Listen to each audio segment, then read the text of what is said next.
नमस्ते पेरेंट्स। इस वीडियो में हम बात करेंगे कि क्यों बच्चों को या आपको किसी भी बुखार के दौरान, किसी भी बीमारी के दौरान भूख नहीं लगती है। तो आइए समझते हैं इसे एक उदाहरण से। एग्जाम्पल के लिए मान लीजिए कि इस महीने आपके घर में एक तो खाना बनाने का तेल ख़त्म हो चुका है और दूसरा टूथपेस्ट ख़त्म हो चुकी है।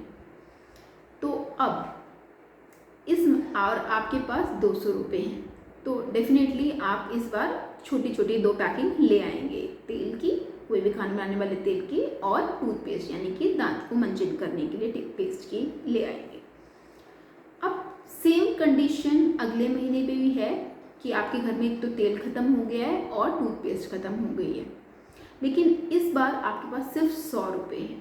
तो आप जाहिर है क्या करेंगे, घर में खाना बनाना ज़्यादा ज़रूरी है, तो आप तेल लेकर आएंगे।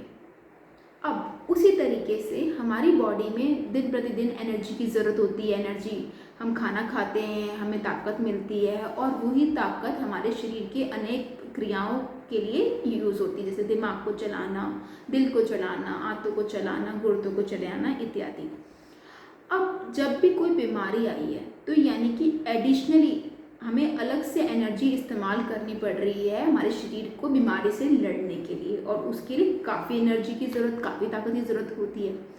तो लेकिन अब हमारे शरीर को कुछ ऐसी क्रियाएं जो कि बहुत ज़्यादा ज़रूरी हैं, जैसे कि अगेन हमारा दिल, हमारी सांसें 24 घंटे बिना रुके काम कर रही है।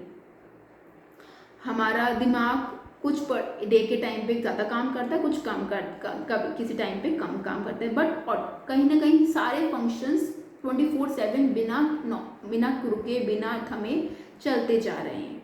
तो अब हमारी बॉडी को जब कोई बीमारी आई है तो डेफिनेटली एक तो रोज़मर्रा के जो काम थे, हमारे शरीर की क्रियाएं थी, उसके लिए तो चाहिए ही चाहिए, बाकी बीमारियों से लड़ने के लिए भी चाहिए। तो अब हमारी बॉडी के ऊपर एक्स्ट्रा लोड आ गया, लेकिन एनर्जी तो उतनी ही थी। तो हमारा शरीर क्या करता है, हमारे शरीर की, या कुदरत कह लीजिए, नेचर कह लीजिए, तो वो क्या करती है, भूख को ऑटोमेटिकली कम कर देती है।